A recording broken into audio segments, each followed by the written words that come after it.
In the name of the Father, and of the Son, and of the Holy Spirit, and God. Amen. Good morning, everybody. So continuing with our study of the book of Habakkuk, we started last week looking at the beginning of part of chapter 1. What we did was we looked at the first conversation between Habakkuk and God. So what I'd like to do today is, one, I want to give a bit of context and sort of review what we talked about last week, just so we're all on the same page. Two, I'd like to study the text itself, because if you've read the book of Habakkuk, if you listened to Luna's challenge for the week and read the book of Habakkuk, at least when I read it, I found that it was all pronouns. It was he said that they will go to him and it would go to them, and I basically couldn't understand what it was saying until I read it about 100 times through. So if you were like me and you struggled with the text, I'd like to go through the text and see what it's actually saying. And the last thing is just a few lessons to be learned and extracted from this reading of Habakkuk. And today we'll be covering the second portion of chapter 1 and all of chapter 2. Okay? So, some context to what's happening in this book, if you weren't here last week or if you just need a refresher. So what's happening in this book is we have the people of God have divided into two kingdoms, or into two nations almost. And again, this is in the Old Testament before Christ has come. So this is with the Jewish people or the Israelites or the Judaites or whatever you want to call them. So the Israelites or the people of God have split into two nations. We know that the people of God were made up of 12 tribes, coming from the 12 sons of Joseph, and the two kingdoms of Jacob, and the two kingdoms split. 10 tribes went to the top kingdom, and 2 tribes went to the bottom kingdom. And so our story focuses on what's going on in the bottom kingdom, the southern kingdom, which is known as the kingdom of Judah. Great.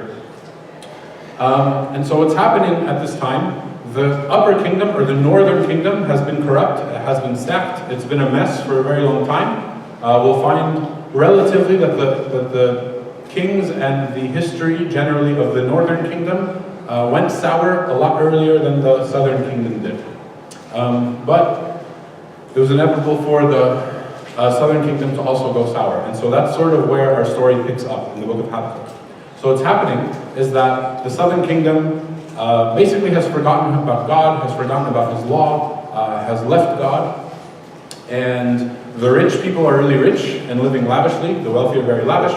The poor people are dying. There's no one who's helping them. Everybody is corrupt. People are taking up idols.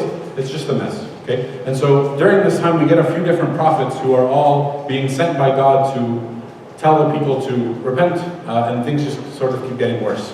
And that's who Habakkuk is. Okay? So Habakkuk is a prophet who God sends, and that's sort of where the book starts off. So a bit of a review. Like we said, the kingdom of Judah has turned away from God. And where the book starts, basically literally from verse 1, is God reveals to Habakkuk things from his perspective, from God's perspective. So basically what God does is that Habakkuk knows that things are bad, but doesn't see how bad things are. Okay? So what God does is that he shows Habakkuk things from his own perspective, right? And in like a prophetic vision. And this is the first verse of the whole book. The burden which the prophet Habakkuk saw. Okay? And so what's happening here is that God is revealing to Habakkuk the real destruction and the corruption that's happening inside of the hearts and in the nation of the kingdom of Judah. Good so far? Great. And so God goes on and on about how bad things are. And then Habakkuk is stunned. He can't believe at how bad things are. He can't believe at the level of corruption and the level of evil that has now entered into the people of God. So much so that he says to God, and this is from verse 3 of the book, "Why do you show me iniquity and cause me to see trouble? For plundering and violence are before me, there is strife and contention arises." Okay? So all he sees is bad. And he can't handle the level of evil that he's seeing. He can't fathom that the people of God, the chosen people on earth of God, have gotten to this level of evil. Okay? And so basically it's him and God face to face, and Habakkuk is stunned. He can't fathom how bad things have gotten. So God responds with this solution. And we began to read the solution last week, and we'll read it again this week, and we'll start from here. Okay? So what is God's solution? So again, Habakkuk is complaining and sort of venting to God at how could things be so bad, right? And how could you, the God who is holy, leave things to be so bad? Why aren't you punishing the kingdom of Judah? Why aren't you punishing the people who are unrighteous? Why aren't you doing something about it, God? Okay? So that's sort of the stance that Habakkuk has. He's astounded at how bad things are, and he's also astounded that God, the just judge, the holy one, the one who has chosen these people and has helped them and has brought them throughout all of the ages and has brought them out of Egypt and that whole thing, right? How can you, God, just leave them to be like this? It's sort of like speaking to a parent about their child. How can you let your kid be so bad? Okay? Why don't you reprimand them? Okay? And so God picks up and he responds, and he says, "For indeed, I am raising up the Chaldeans, a bitter and hasty nation, which marches through the breadth of the earth to possess dwelling places that are not theirs. They are terrible and dreadful. Their judgment and their dignity proceed from themselves." So what is God doing here? God responds and he says, don't worry, I have it under control. This terrible nation called the Chaldeans, later known as the Babylonians, I'm going to have them come and basically demolish the people of God, or of the kingdom of Judah. Okay? I'm going to have all of these evil people come, and they will have power and dominion over the people of God, over the kingdom of Judah. Okay?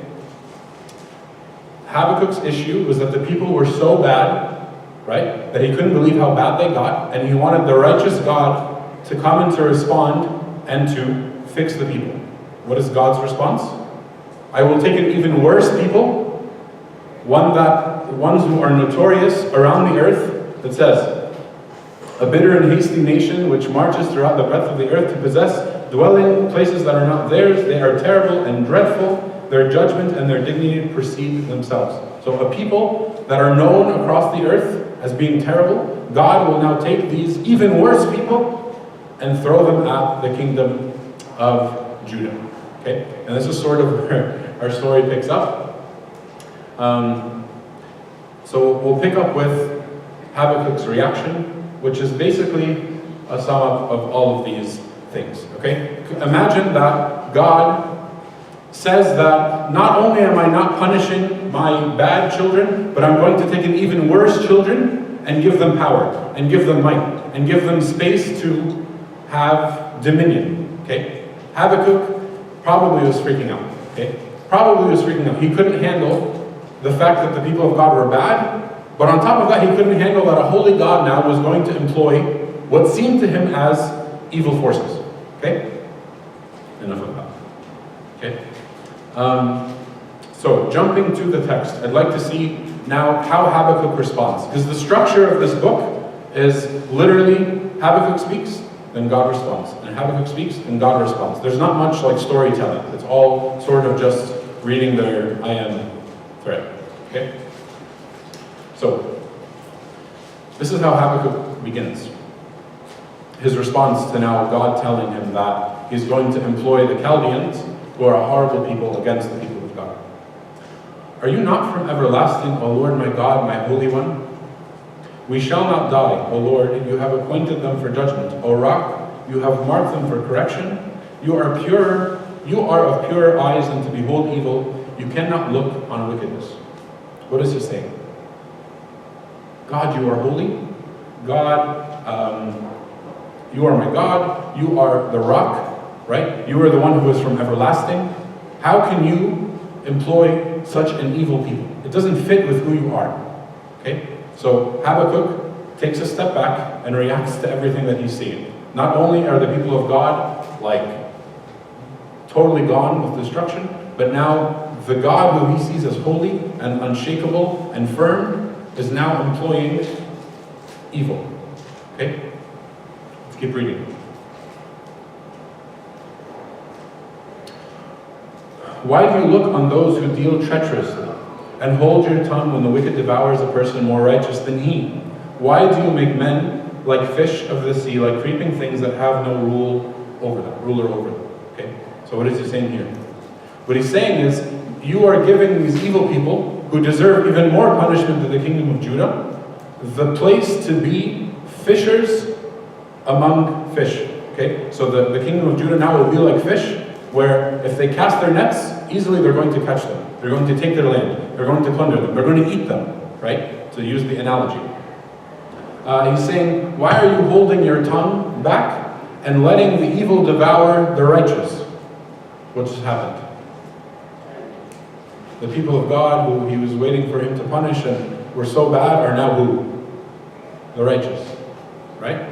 He sees that these people needed a bit of a slap, but now, why, oh God, do you let the evil now reign on the righteous? Okay?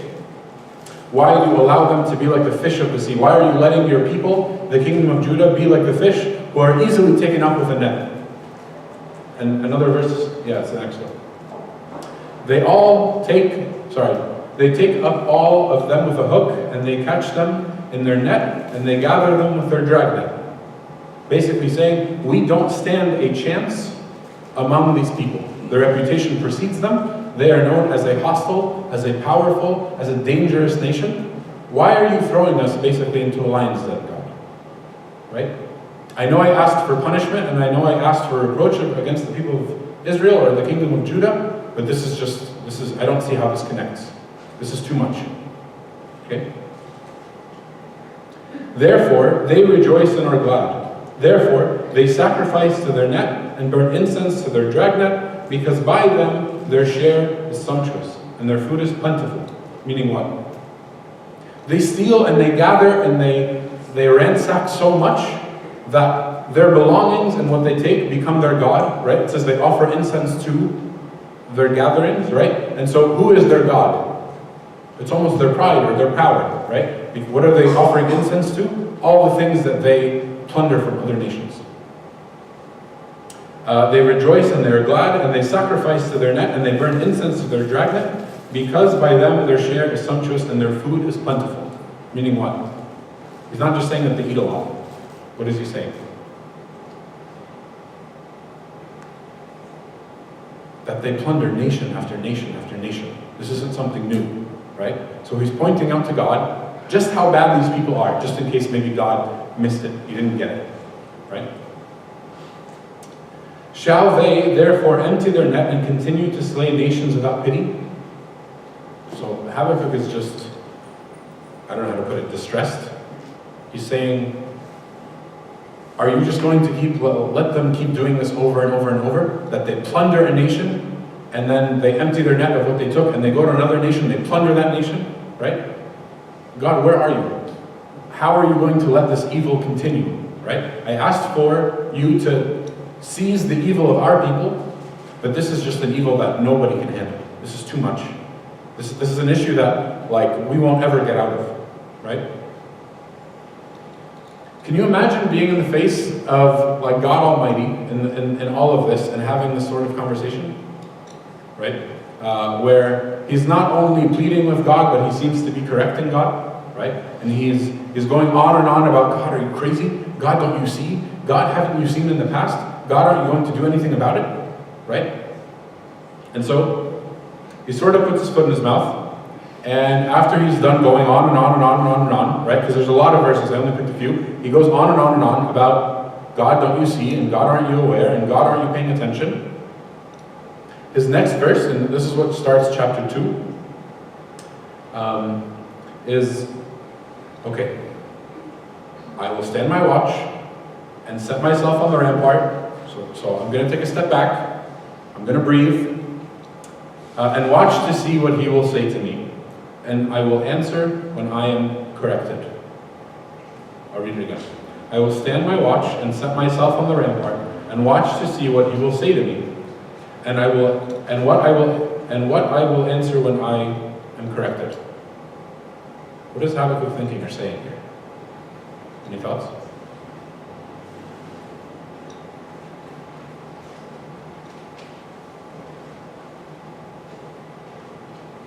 You ever have a little kid who is angry with their parents and they like go on and on and on if they're in a bad mood, and then they say that one line where they just know they're out of line and they sort of seize up and take a step back. Yeah? I think this is what's happening with Habakkuk. I think Habakkuk approached God angry and full of zeal and full of conviction, but he knew from the start that what? That he would need to be corrected. He knew from the start that what? Everything that he's saying probably isn't right or very true, right? Because God, of course, knows what he's doing, right? And if we go back to what he said, he says, "Are you not from everlasting, O Lord, my God, my Holy One?" Meaning what? He knows who God is. He's not questioning who God is, right? And so it's sort of as if he just needed to get this out. He needed to say what he had to say, but with the idea and the sort of foreknowledge of what? I know what I'm saying isn't right. I know that this isn't, I'm understanding it wrong. I know that I'm missing something. Okay? He wants it explained, and he goes on and on about, God, you're missing something, with the mindset that what? God, I don't know what I'm talking about. I know I'm the one who's missing something. You're not the one who's missing something, right? But he chooses to what? Struggle with God and fight God at it. Okay? Good.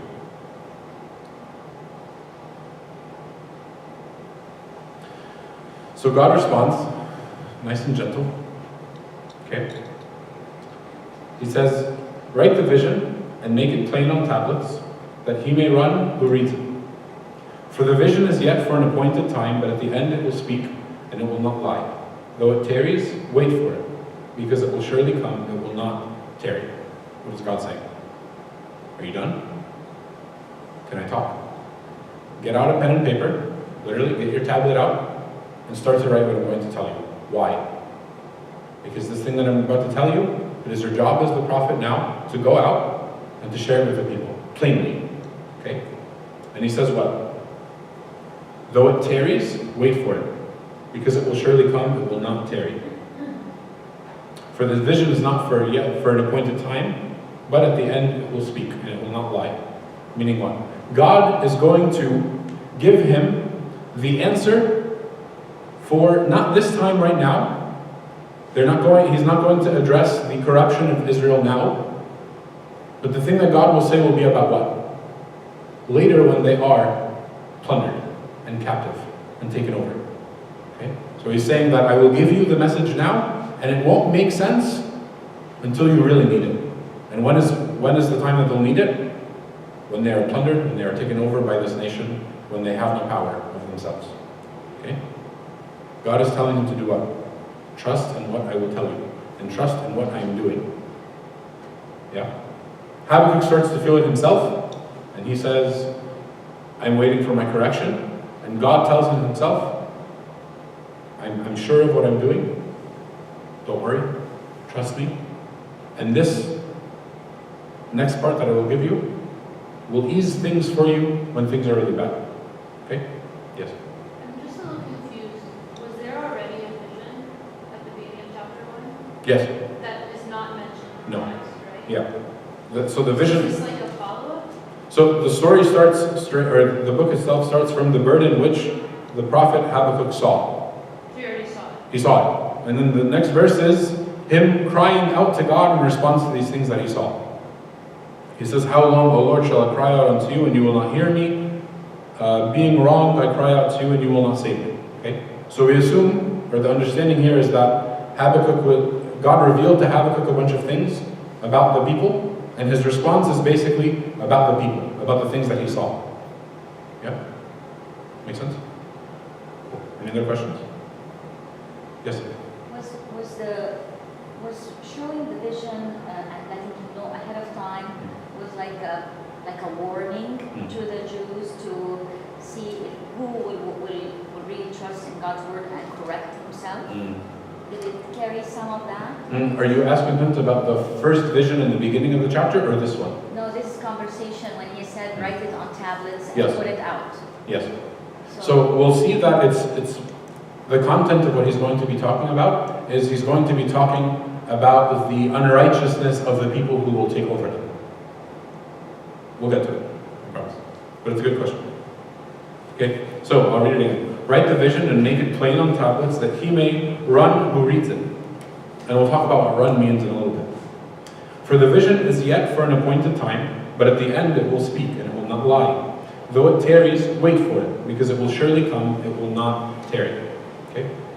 Then we keep going. This is God continuing to talk. Behold the proud, his soul is not upright in him, but he shall live by his faith. But the just shall live by faith.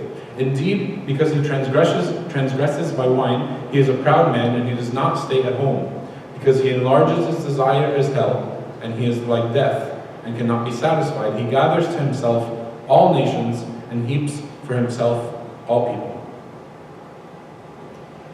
What's God saying? God is shifting Habakkuk's focus to the Chaldeans now, and saying what? I see how evil they are. I understand how bad they are. Okay? I'm aware. But what their evil is doing to them is that it will come back and bite them, basically, is what he's saying. So he says, behold the proud, so the Chaldeans, his soul is not upright. Okay? Why is he saying this? Because Habakkuk seems to think that because God is giving this nation power, God thinks that this nation now is upright. Okay? Why? Because in the old world, or in this ancient time, their understanding of God is do good, get good. Do bad, get bad. So for the Chaldeans to be given the opportunity, or even the blessing, what it seems like to Habakkuk, from God, to plunder the Israelites or the kingdom of Judah, what does it seem like to Habakkuk? It seems like God is blessing their evil, because they're being given the opportunity to overtake a nation, right? What happened during the 40 years in the wilderness? When the people of God were good, they overtook the nations and they got their land, and they would continue on their journey, right? This was their understanding. So Habakkuk, in light of what God is doing, sort of thinks that God is almost blessing their evil, when in reality, God has to be cursing their evil, right? To follow their logic. If you do bad, you get bad. Okay? So what is God assuring him of? Behold the proud, his soul is not upright in him. He's telling him, I know that these people are not upright.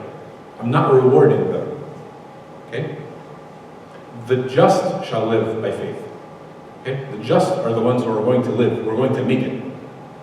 Indeed, because he transgresses the Chaldeans by wine, and he is a proud man, and he does not stay at home. Right? He's saying it's not because I'm blessing them that they are going to overtake your nation, but because they are proud, and because they are drunk with wine, and because of those things, they don't keep to themselves. They go out and they destroy. Right? So God is telling them, I'm not the one who is blessing them or growing them or making them do any of these things. Because of their evil and because of their evil ways, the result is what? The outcome is what? That of course they're going to plunder and take over. Right? I think what God is doing here is he's trying to mature Habakkuk past do good, get good, do bad, get bad. He's trying to push them a little bit past this naive understanding of how God works. Okay? He's trying to show him that these people are evil, and because of their actions, the consequences are going to be what? Of course evil. Right? It's not God who's blessing them and giving them plenty in order to overtake the kingdom of Judah. Let's keep reading. Because he enlarges his desire as hell, and he is like death and cannot be satisfied, he gathers to himself all nations and heaps up for himself all peoples. So because of the evil of their heart, their own evil, not because God is going to make them stronger or use them as a tool, but because of the evil that's inside of their heart, they are going to plunder, they are going to steal, they are going to destroy. Okay? Why? Because of the sin that's overtaken them has made it so that they are never satisfied, they never have enough. They're always going for more. Okay? Let's keep reading. And again, God is revealing to Habakkuk what he really thinks of these people. Woe to him who increases what is not his. How long? How long will they keep doing this? Right? Because God is not just a puppet master moving things around and telling people where to go. Right? These are real people with real evil in their hearts who are really destroying different countries. God's not playing a game of chess. Right? And to him who loads himself with many pledges, will not your creditors rise up suddenly? Will they not awaken who oppress you? What is he saying here? He's basically saying, they can only last in this game for so long. They can only make so many enemies before all of these enemies eventually come up and rise up against them. Okay? How long, basically, do you think they're going to succeed at this evil? Right? They're doing evil with this nation, with this people, and with this village. How long do you think this will work, Habakkuk? Eventually, their evil is going to be their downfall. Okay? So what is he doing to speak on what Abuna said during the sermon? He's giving them perspective. Okay? Habakkuk's world is, oh my God, like the nation known for destroying other nations is coming at us. How could you let this happen? What's God telling him? It's all under control. It makes sense why it's going to happen. I'm not making it happen. And these people aren't righteous or being rewarded. This is just the way they're doing things. And eventually, it will destroy them. It will be their undoing. Okay? Carry on. Because you have plundered many nations, all the remnant of the people shall plunder you, because of men's blood and the violence of the land and the city and all who dwell in it. So he continues. Because of all of the blood that you've spilled, because of all of the cities that you've plundered, all of the nations that you've plundered, the remnant, or that whatever's left over that you didn't destroy, is going to rise up and annihilate you. Speaking about the Chaldeans. Okay? So he's trying to calm Habakkuk down, telling him what? I'm aware of everything you're saying. Good is going to come out of this. How? Because their own evil is going to eat them up. Their own evil is going to come back and destroy them. Okay? The people of God, the kingdom of Judah, need a slap on the wrist. Okay? And it turns out that these people are going to destroy them anyway because of the evil, because of the unsatisfying hunger that they have inside of them, insatiable hunger. And on top of that, the Chaldeans will be destroyed too. So everything gets corrected at the same time. Yeah? That's how God fixes things. Not with the solution that we have in mind. His solutions, one, look nothing like what we think is going to solve the problem, and two, we usually think they're disastrous, they're horrible, they make no sense, they're illogical. But it's how God does things. Let's keep reading. And then what happens is God gets into what we're calling the four woes. Whoa. 4 woes. Okay? I wanted to make that joke. The 4 woes. So he sort of condemns 4 different attributes of the Chaldeans. Okay? To further show Habakkuk what? I know that they're evil. I know that they're evil, and not just that they're evil, but they're cursed because they're evil. Okay? I am not blessing them. I am not giving them power over you. I'm admonishing them. Right? So the first woe is to the greedy. Okay? To the greedy. Woe to him who covets evil gain for his house, that he may set his nest on high, that he may be delivered from the power of disaster. So, woe to those in this nation that are taking unjustly, who are handling money unjustly, who are taking from those in need, right? He's showing Habakkuk that these people, he understands their evil. And he's supporting Habakkuk in affirming the evil that they're doing. Okay? Woe to him who covets evil gain for his house. The second one. To the violent. Woe to him who builds a town with bloodshed, who establishes a city by iniquity. The next one. Woe to him who gives drink to his neighbor, pressing him to your bottle, even to make him drunk, that you may look at his nakedness. You are filled with shame instead of glory. he's getting to like the very intimate, very quiet, very hush-hush sins, right? Maybe greed and maybe violence is very out there, but he's getting to the interior. He's saying, woe to them because they put they put out the shame of the human being instead of the glory of the human being, right?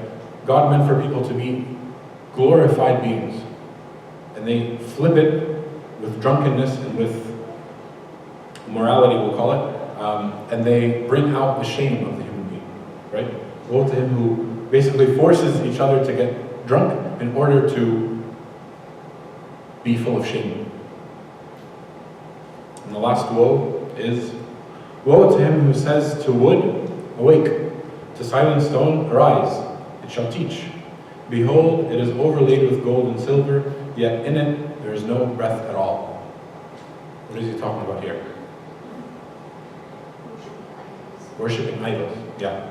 So woe to them who take inanimate objects and decorate them and dress them and give them glory as if they're God, and give them worship and give them time and give them mind space, when in reality what? There's no breath in there at all, right?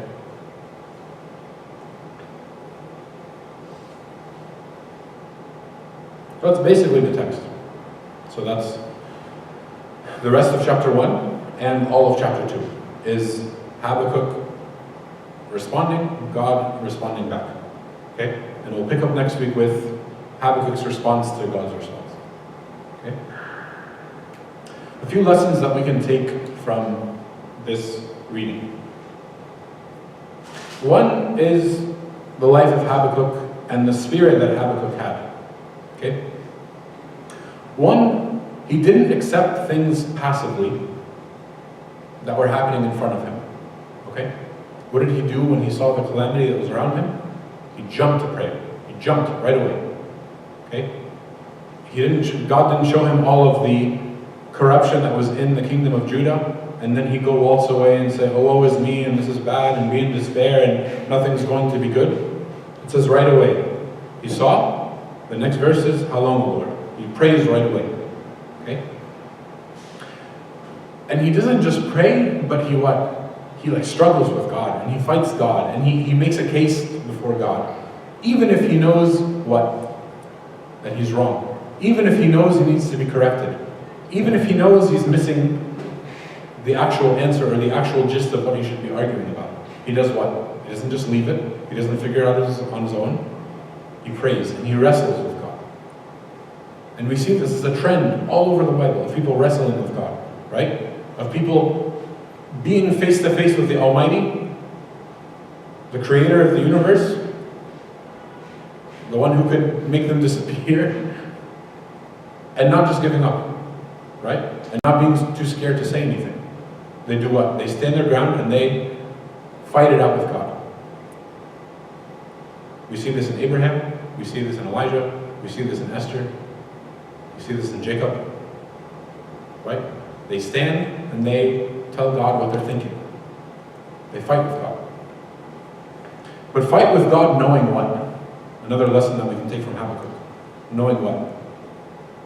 How did Habakkuk begin his prayer when he was stunned at what God was going to do as a solution to the kingdom of Judah? Let's go back to it.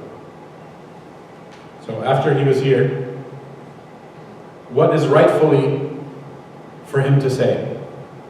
Are you crazy? Are you not full of love? Do you hate us? Are you evil? Well, how did he start? Are you not from everlasting, O Lord, my God, my Holy One? We shall not die, O Lord, you have appointed them for judgment, O Rock. How does he see God? His view of God hasn't changed. As bad as things are, his understanding of who God is hasn't changed. Who is God? This firm, unshakable, real, loving, everlasting person. Who God is doesn't change. And what else can we learn from Habakkuk? How does he approach the problem? He starts with who God is, not with the circumstances of the problem. He doesn't say, but. He says, you are. And in light of you are, but. Does that make sense? He doesn't attack his problem in prayer based on the issue. He attacks his problem in prayer based on what? Who he knows God to be, who God has revealed himself to be, the relationship that he has with God before that. You are this, you are this, you are this. In light of that, please help me make sense of this. Not, I can't believe this, and this is a mess, and I can't handle this, and this is too much, and I'm at my end. How often do our prayers look like this versus like this? Right? Lessons to learn from Habakkuk.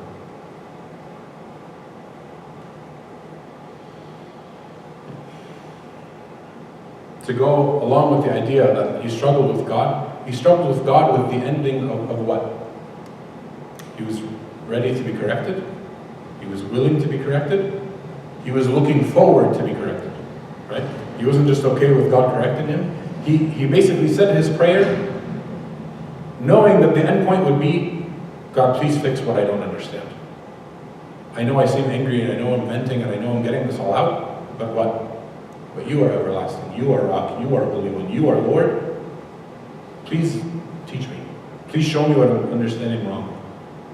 Right? And lastly, what can we learn from Habakkuk? When he did get the answer, he was what? He was silent, he was attentive, he was standing on the wall, right? It said he was, I will stand and watch on the rampart. What is a rampart? And the rampart. It's like the lifted part of like a fort, like the wall of the fort. Good. So it's the part of the fort, that's the wall that's basically surrounding the fort, where people would stand and keep watch. Meaning what? Habakkuk is on his tippy toes, ready to listen to anything that God says to him. Right?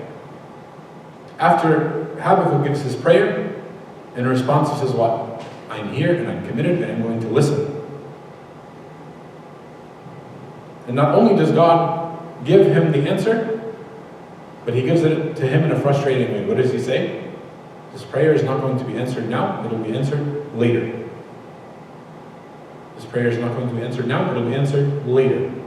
And we'll see in the beginning of next week how Habakkuk handles it. Right? He doesn't get angry, he doesn't throw a hissy fit, he doesn't say, well, God isn't real, or God doesn't answer, or whatever. I'll read the first verse of next week. That's okay. Lord, I have heard your report, I have considered your works and was greatly astonished. Okay? So we'll start with that next week. But just some lessons from Habakkuk.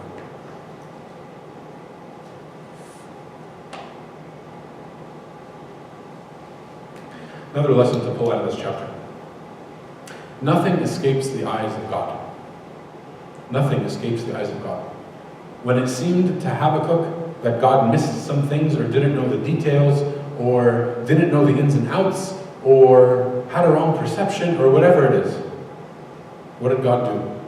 I know this, I know that, I know this, I know that.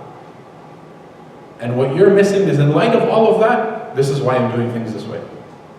Nothing is beyond the eyes of God. He knows the intricacies of our heart, the intricacies of every situation, the intricacies of everybody else's heart. Right? So when we're in whatever situation, if we're about to be plundered by another nation, or our boss just gave us a bad word at work, from both extremes, God knows the ins and outs of all situations, right? And we can't forget that. And Habakkuk seemed to have forgotten that for a moment. God, what are you doing? I asked for you to help the children of Israel, or the kingdom of Judah, and instead you do this? How? What does God say? I got it. I see everything. You're not pointing anything, you're not saying anything new to me. Okay?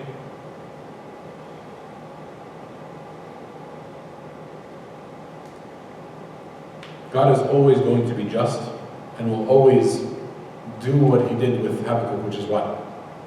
The just will live by faith and the unjust will be in destruction.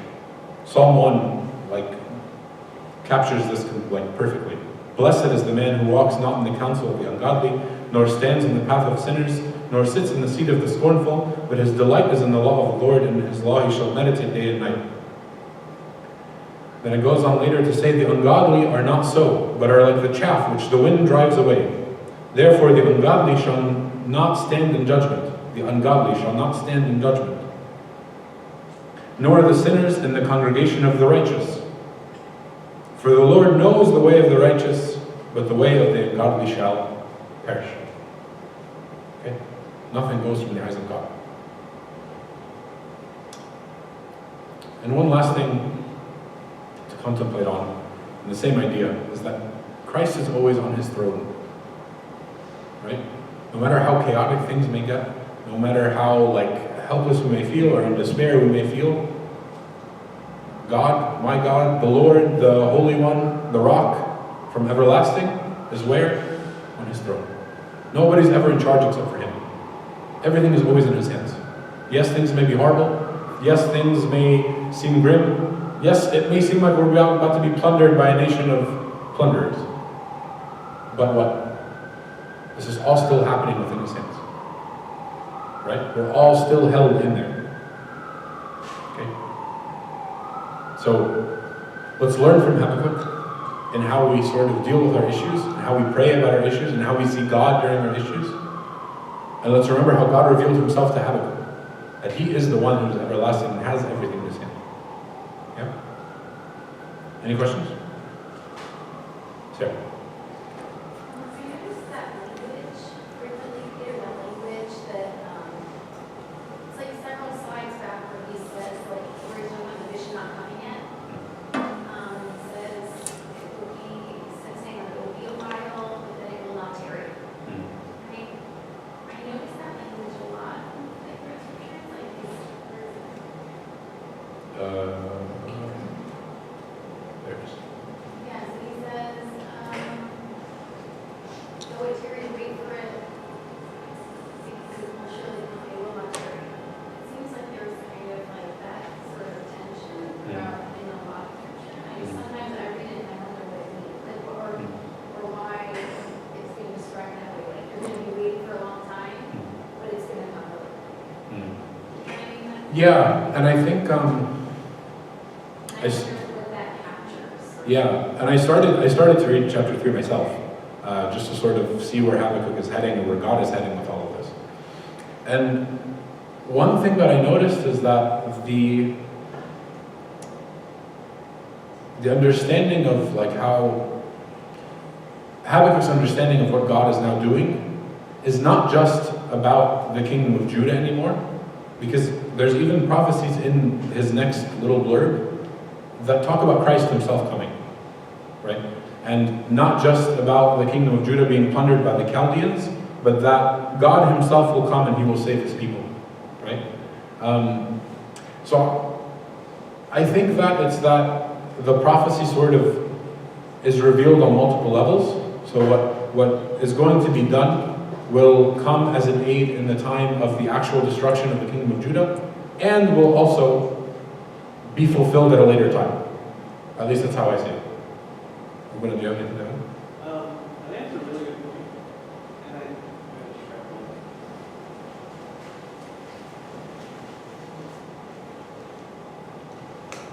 And I think when I think about chapter 2, especially with this verse, but tarry is wait for it because it will surely come. I think it's the idea of understanding principle in life. Because a principle, though you kind of sow to a principle or you abide by a principle, a lot of times you feel like I'm abiding, but I don't see anything happening.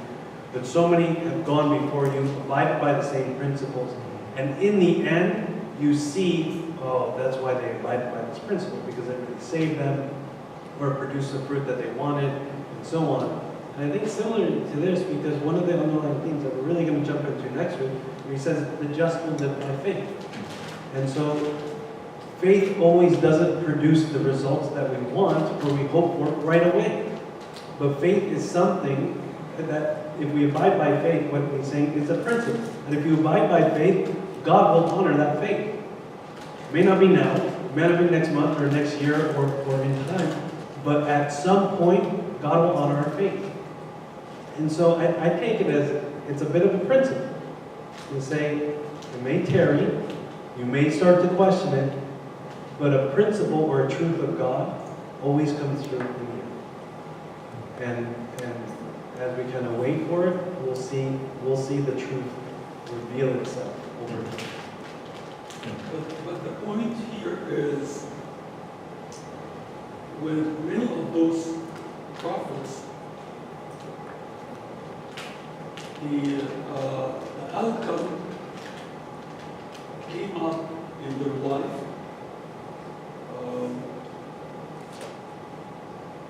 But the faithful will live by faith, but the outcome will not come during his life or during her life. And the end of their life on earth is, it's the end of their life.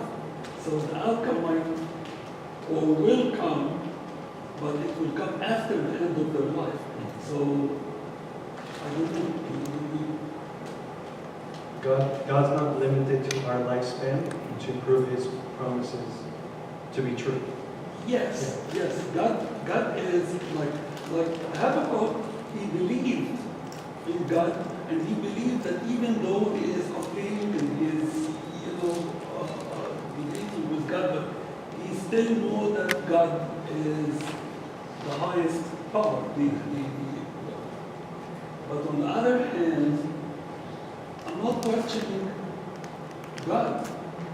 I'm questioning me as a human being, waiting for God's promise in my life. So God's promise is going to be fulfilled. Yeah, I know it's going to be fulfilled. But is it going to be fulfilled in my life, or it's going to be fulfilled after my life? And where is God's justice here? If it's not fulfilled in my life, I didn't feel it. Yeah, I could be living by faith, but I couldn't feel it in my life. People after me that are living after me, they're gonna see it, or maybe generations after they will see it. But me, in the time period of my life that's limited, I'm not seeing it. Where is the justice here? But can you negate the justice just because it hasn't happened in your lifetime, or my lifetime, or anybody's lifetime? Can you negate the justice of God simply because it hasn't happened in my life when God is working on such a greater scale? And Yeah, but God is working on a greater scale, but I live my life here on earth unless I am living for eternity. Unless I'm looking forward for the eternal life. If I'm looking at my life, then God's faithfulness, God's promise is not fulfilled in my lifetime. Then where is God's? can I answer? So, if we take this idea or this perspective and we apply it to salvation. So, for example, Noah was righteous. He was known to be righteous. He was called righteous by God, right? But the salvation that was promised to him from the fall was not fulfilled in his lifetime, right? All of the people of the Old Testament did not experience the salvation of God in their lifetime, right? They were all still in the fallen world that had to be fixed by who? By Christ coming and being incarnate and dying and rising. But does that mean that righteousness was not fulfilled or justice was not fulfilled? Of course not. Why? Because what did Christ do? Christ is risen from the dead, trampling down death by death, and upon those in the tombs, bestowing life. So what happened to Noah? He was bestowed with life. Meaning what? That God doesn't just work within the lifetime of the person. Why? Because we're dealing with things that are outside of life. We're dealing with salvation and justice and mercy and death, and these are things that are a bit more cosmic or a bit more eternal, I think, than to be fixed just in the 30, 40, 50, 60, 100 years of a person's life. At least, I think. if you want to add to that. I mean, I would agree with that because even if I choose to live righteously, but everything around me is evil, as Habakkuk is saying. But when I die and I go and I see paradise, there is justice, justification for my life choice to live faithfully. So in some sense, we do see justice, though it's not chronologically here on earth, but we ultimately do see a justice, and a just reward for our choices here on earth when we depart from this. Yeah. And it's better justice. Like if we look at the martyrs, justice would have been for them not to have their bloodshed, right? And if they received that crown of martyrdom and they entered into heaven with that glory, they would, speaking for them, I think they would much rather that justice of being martyred and entering into heaven with the glory of martyrdom than earthly justice and finite justice, right? It's also sort of a different understanding of just our human justice. I wanted to say two things. The first, on your point that with Noah, I do think he got a bit of earthly justice, actually, because he was saved on a boat. And in the Old Testament, salvation was living close to God and knowing God, and he did, I think, experience a bit of that on earth. But the other thing that maybe resolves the tension that you're talking about is that I think we forget how much human will has to do with like justice and righteousness, and I feel like if someone wants to be evil, like they have the full ability and range to be evil. And I feel like I see that every day in this earth, and I can pray for things to change, and I do all the time, for example, even in the Coptic church. But until we are enlightened and renewed and keep learning and we implement new things, nothing will change. And I just feel like, at least with Habakkuk, your whole point in the beginning about God isn't rewarding them, or the justice isn't changing just because they're evil. It's just that their actions, they lived out their life a certain way. And I feel like in my life right now, things might happen to me that are no reflection of me and are no reflection of God and His justice, but it's because it's an evil world. And I hope that's not bleak, but I just feel like the concept of human free will is it really is an answer to a lot of things. Sure. I think it's just difficult because this is such a big, conversation, right? And I think, there's some of it that's human, but the rain comes, the flood comes, the hurricanes come, and it's we live in a broken world, and so there's just, I think the desire, we all will have this sense inside of us that we want to see human, we want to see justice here. Part of it, you're talking about it being temporary, helps us, but I think this is really difficult. Lots of people, just a freak car accident, a storm, something that you have a sense of no one did anything wrong, it's just you live in a broken world. Where is the justice in that? Where is and I think you said earlier, Peter, in the Old Testament, there's a sense that we do bad, and bad comes and we do good comes. But frankly, that's what our mentality is now. We still believe in that theology, that core theology of I do that.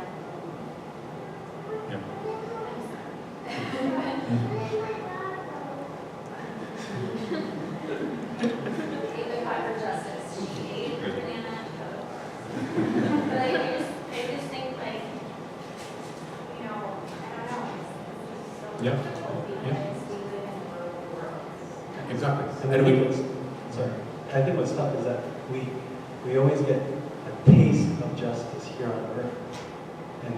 And so it almost leaves us wanting more justice. So we see certain things are justified. And so we look and we're like, okay, well that was justly, it justly played out, right? But then we get to certain other things, we're like, okay, well why doesn't justice carry it? And that's a hard place for us to stop with respect to justice.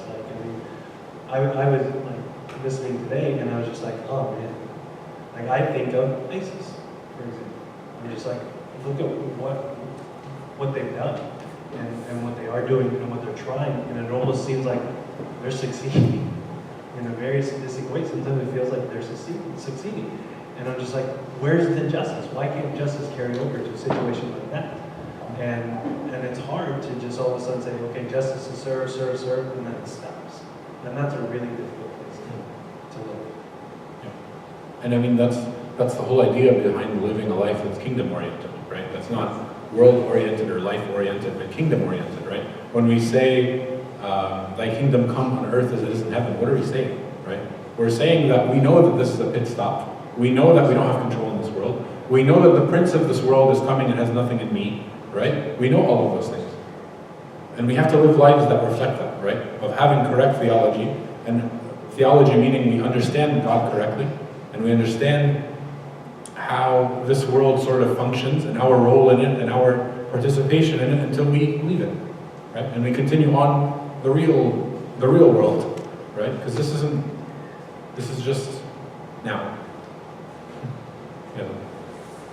I think that, of course, I agree with everything, but I feel like when God is got a plan and is looking from above and just doing the big plan, he never forgets the individual plan of every individual. Of course. So he's God, and as he has a plan for destroying the unjust in the Jewish people, he had in his mind, according to our choice of how do we want to live our life, then he has an individual plan for everyone.